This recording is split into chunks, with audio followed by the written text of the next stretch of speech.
Mega DSC 2025 నియామకాల్లో అక్రమాలు జరిగాయని, ముఖ్యంగా స్పోర్ట్స్ కోటా కింద నియామకాల్లో పారదర్శకత లోపించిందని ఆరోపిస్తూ వైసీపీ రాష్ట్ర వ్యాప్తంగా ఆందోళనలు కొనసాగిస్తోంది. ఈ అంశంపై సమగ్ర విచారణ జరిపి నియామకాలకు సంబంధించిన పూర్తి వివరాలను కూడా ప్రభుత్వం వెల్లడించాలని వైసీపీ డిమాండ్ చేస్తోంది. మరోవైపు ఈ ఆరోపణలను ప్రభుత్వం ఖండిస్తూ నియామకాలు నిబంధనల ప్రకారమే జరిగాయని చెబుతోందంటున్న మాజీ మంత్రి కురసాల కన్నబాబుతో మా ప్రతినిధి నందిని ఫేస్ టు ఫేస్. జరిగాయంటూ గత కొన్ని రోజులుగా వైఎస్ఆర్సీపీ అయితే రాష్ట్ర ప్రభుత్వం మీద అయితే పోరాటం అయితే చేస్తుంది. ఈ రోజు రాష్ట్ర వ్యాప్తంగా నిరాహార దీక్షలు కూడా దిగారు. కాకినాడ రూరల్ మాజీ ఎమ్మెల్యే, ఉత్తరాంధ్రాల రీజనల్ కోఆర్డినేటర్ కురసాల కన్నబాబు గారి ఆధ్వర్యంలో అయితే ఈరోజు సర్పవరం జంక్షన్ దగ్గర నిరాహార దీక్షలకు అయితే పూనుకున్నారు. ప్రస్తుతము మాజీ మంత్రి కన్నబాబు గారు మనతో ఉన్నారు. ఆయనతో మాట్లాడి ప్రయత్నించడం. సార్, కొన్ని రోజులుగా మెగా డిఎస్సీలో జరిగిన అక్రమాల కోసం మీరు పోరాటం చేస్తున్నారు. కనీసం ప్రభుత్వం స్పందించట్లేదు, కానీ సవాళ్ళు అయితే విసురుతుంది. ఏదైతే స్పోర్ట్స్ కోటాలో ఎటువంటి క్వాలిఫైడ్ కాకుండా స్పోర్ట్స్ కోటాలో ఇవ్వాల్సిన జాబ్స్ ని వేరే దాంట్లో ఇచ్చారంటే కూడా కొన్ని ఆరోపణలు వస్తున్నాయి. ఏంటి సార్, మీరు మీ ప్రభుత్వం దీనిపై ఏ విధంగా పోరాటం చేస్తుంది? మా గౌరవ పార్టీ అధ్యక్షులు మాజీ ముఖ్యమంత్రి జగన్మోహన్ రెడ్డి గారు మాకు ఒక ఆదేశాన్ని ఇచ్చారు. ఈ రాష్ట్రంలో ఏ అవకతవకలు జరిగినా, అవినీతి జరిగినా, అక్రమాలు జరిగినా ఖచ్చితంగా ప్రతిపక్షంగా మనం నినదించాలని చెప్పి ఆ ప్రకారమే డిఎస్సీలో అక్రమాలు జరిగినాయని మా నాయకుడు జగన్ గారు ప్రెస్ మీట్ పెట్టి 2 గంటల పాటు సుదీర్ఘంగా ఆధారాలతో సహా చెప్పారు.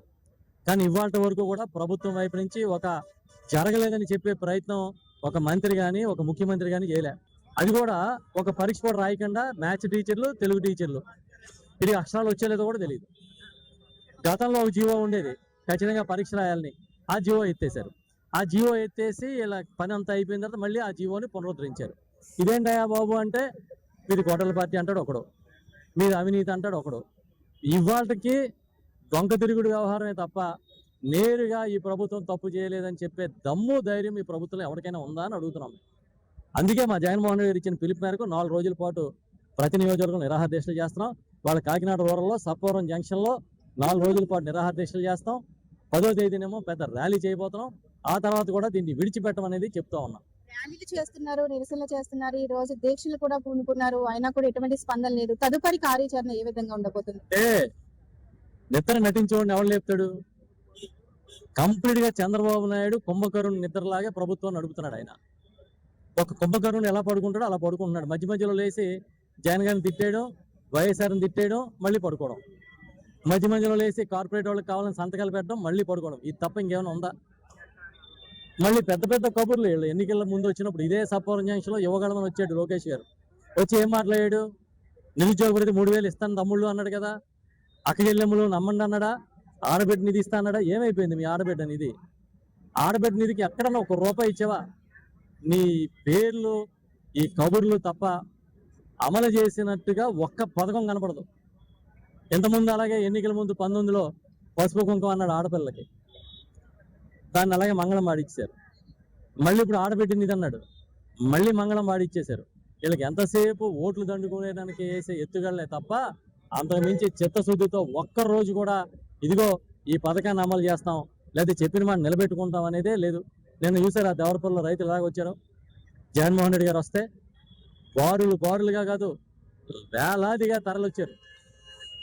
నిన్ను వదులుకొని తప్పు చేసాం జగనన్న అని నినదిస్తున్నారు వాళ్ళు.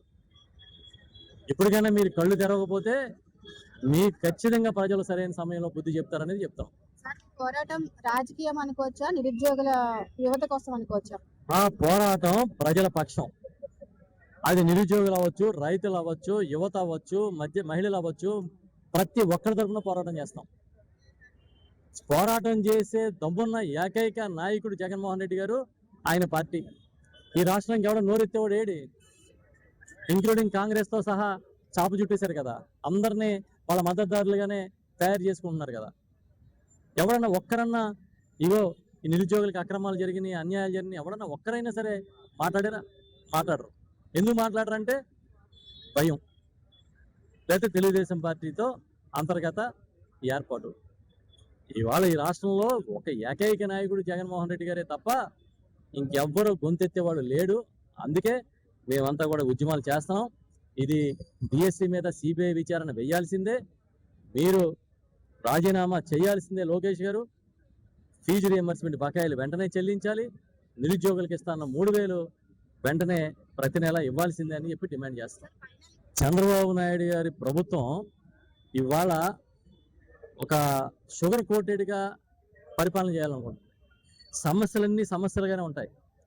వాటి మీద ఒక షుగర్ కోటెడ్ చేసి 29 లక్షల కోట్ల పెట్టుబడులు వస్తున్నాయి, 24 లక్షల ఉద్యోగాలు వస్తున్నాయి, మేము ఇక్కడ దీన్ని కొబ్బరికాయ కొట్టాం, దాన్ని గుమ్మడికాయ కొట్టాం, ఈ గోలే తప్ప నిజంగా రైతులకి ఏం కావాలి, యువతకి ఏం కావాలి, మహిళలు ఎలాగ ఇబ్బంది పడతారు, ఆరోగ్యం అందక ఆరోగ్యశ్రీ దెబ్బతిని ఎలా బాధపడతారు, ఎవరైనా ఒక్కడైనా మాట్లాడాడు? ఇది మా పోరాటం ప్రజల కోసమే, నిత్యం ప్రజల కోసమే పోరాటం చేస్తాము. ఏదైతే మెగా టీఎస్ లో జరిగిన అక్రమాలకు సంబంధించి సిబిఐ విచారణ ఇవ్వాలి, అలాగే లోకేష్ రాజీనామా చేయాలి. దీనితోనే ఆగది, పోరాటం ఇంకా ముందుకు వెళ్తుందని మాజీ మంత్రి కన్నబాబు అయితే చెప్పడం జరుగుతుంది. ఇది తాజా